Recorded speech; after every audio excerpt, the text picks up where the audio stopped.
Chapter 5. At the House. Blue's Point of View. I feel a heavy lurch, as though someone has grabbed my insides and pulled. It's unexpected, to say the least.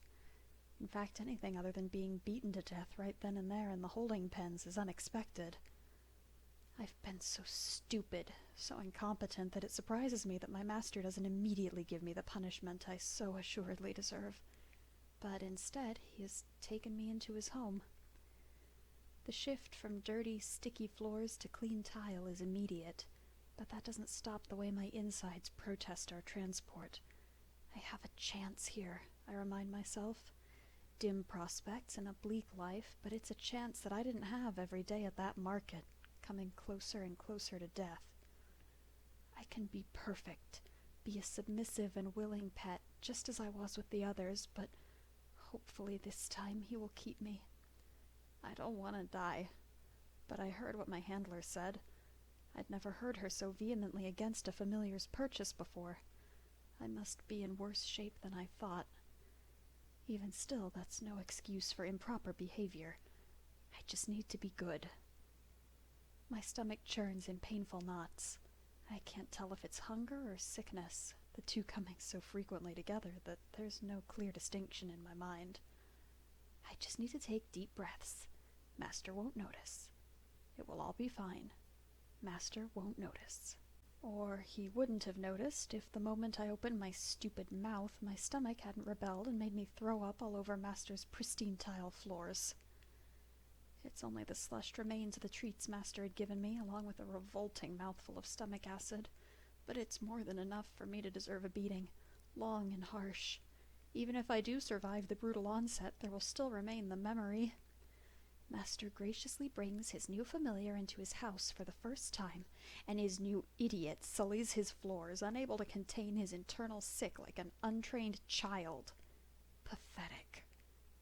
I can't make myself breathe.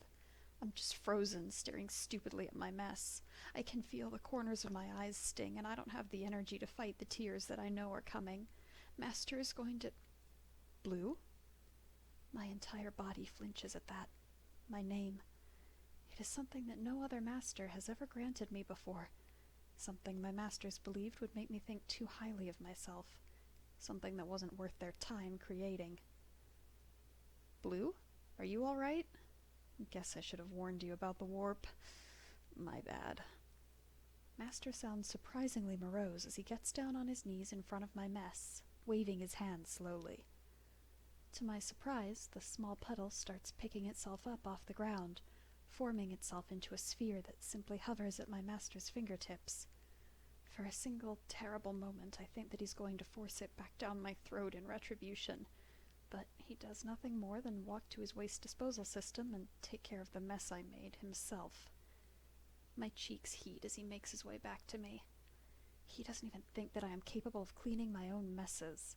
How useless do I have to show myself to be before he simply abandons me at a street corner? No, I can't think like that. The sticky residue of my tears clings to my face, but I know that the grime from the market mars my appeal more than most anything else. He seems to like my eyes, just like they all do, replies a wiry part of my brain that gets me in trouble more often than not. Nevertheless, there's no way to stay alive if you're not interesting to your master. I thank the stars for my assets and leave it at that.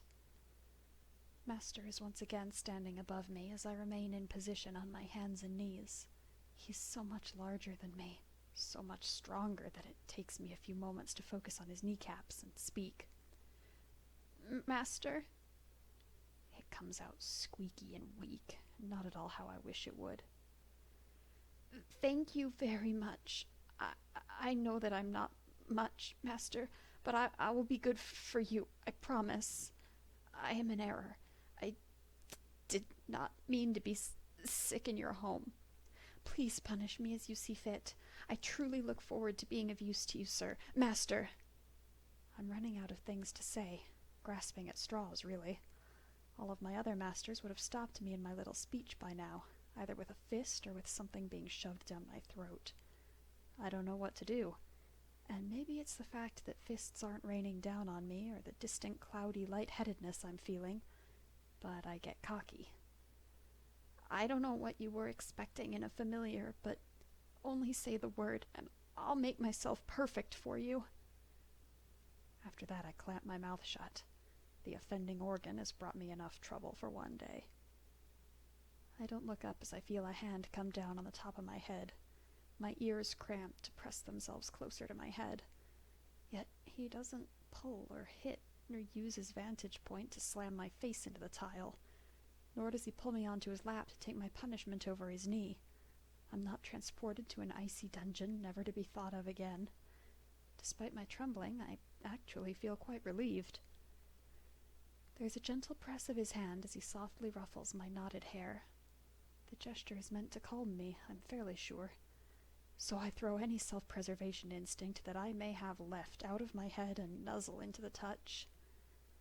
It is rare that a master will indulge me in the gentle physical contact that my typing requires, so I don't waste a moment of it. The hand leaves me a moment later, and I have to suppress my whine at the loss of contact.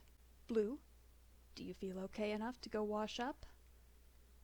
I don't understand why it would matter how I feel. Is this a test? I'm not sure, but even as I contemplate the possible consequences, I know that I am in dire need of a washing, even if it's for nothing more than to better appeal to my master. I nod my head slowly, trying to suppress the memory of hoses and buckets and freezing water.